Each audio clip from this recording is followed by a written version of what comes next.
Have you ever heard of an old game called The Theater? Yeah, I didn't think so. Probably because many say it doesn't even exist.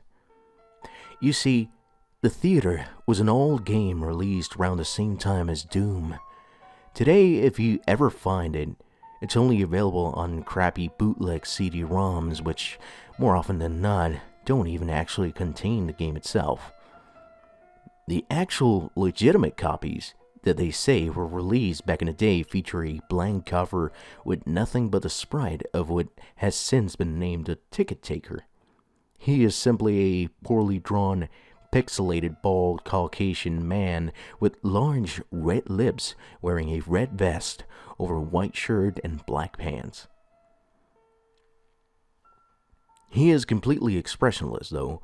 Some say that if you smash a disc, his face is shown as angry the next time you look at the cover, although this is just dismissed as an urban legend. However, what is peculiar about The Theater, though, is that there is no developer named on the jewel case, nor a game description on the back. It's simply the ticket taker on a white background on both sides. The game was initially known for its inability to install correctly. The installation process immediately locks up the computer when the user reaches a licensing agreement.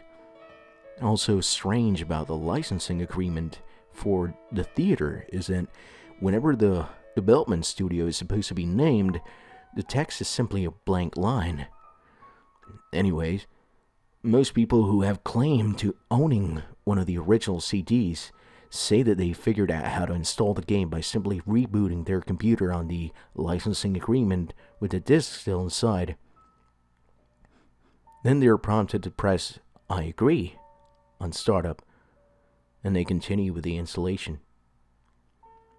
If a player supposedly manages to find to what they believe to be a working copy, they have said that the installer window will freeze and stop responding before you can click the first next.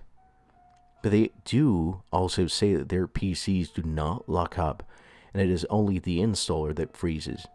It is unknown if these are actual copies or fakes, but it is widely thought that these working copies are just to draw internet attention, with no proof of the installation effects.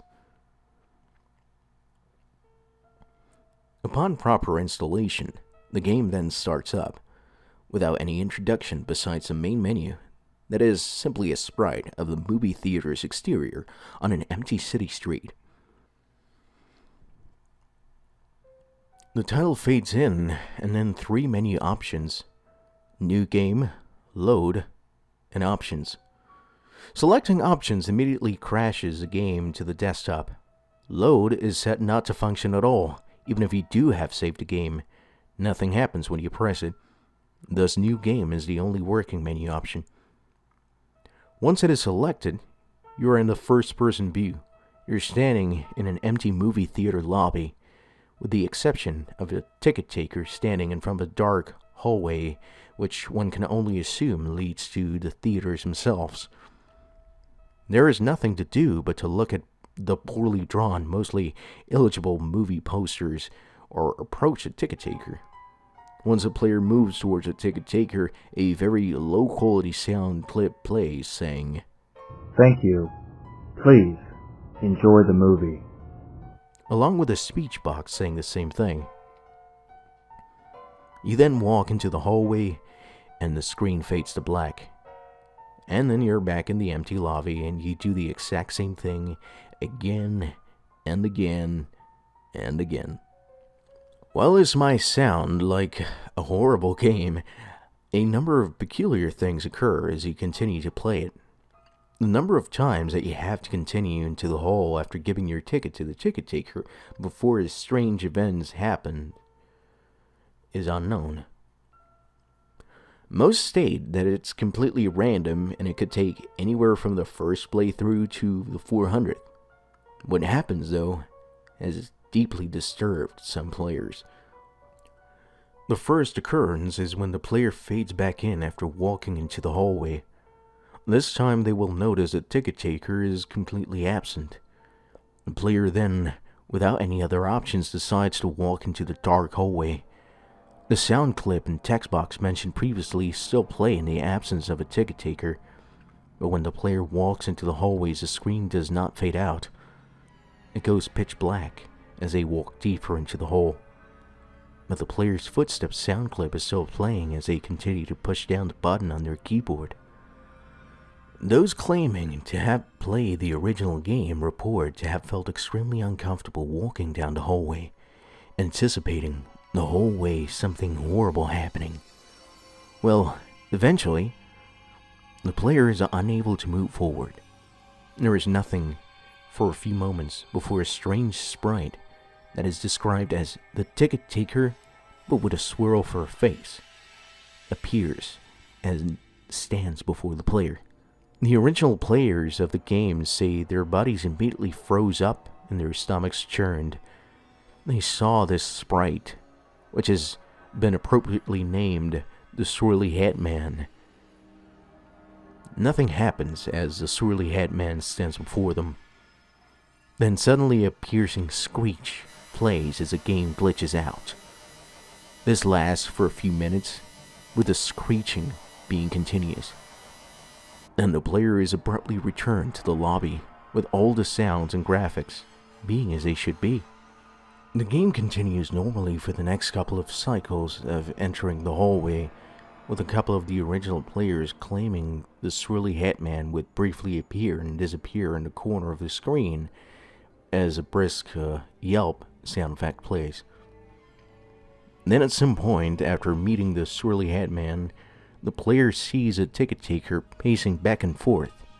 Although there is no walking animation, the sprite's limbs are completely static, so he just hops up and down slightly as a substitute, with his eyes being wide and his mouth open to simulate a worried facial expression.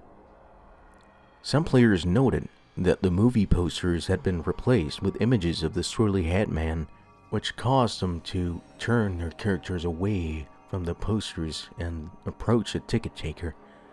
And then another different, low-quality sound clip plays, but the speech box contains nothing but corrupted characters that cause whatever text that would have been in that box to be completely illegible. Due to the extremely low quality of the sound, it is debated by players what is exactly said by the ticket taker at this point, though it is widely agreed that he says something along the lines of, "Never reach the other levels." Then the screen fades out once again and returns the player back to their starting point in the lobby. But the ticket taker is gone, and the hallway is blocked by a large brick wall. Touching the brick wall would immediately crash the game, and that's all there is to it. No one knows what the other levels are or how to gain access to them. Nor is it known why the Swirly Hat Man causes such acute fear in those who have seen him in the game. All the original copies of the theater have either been lost or destroyed.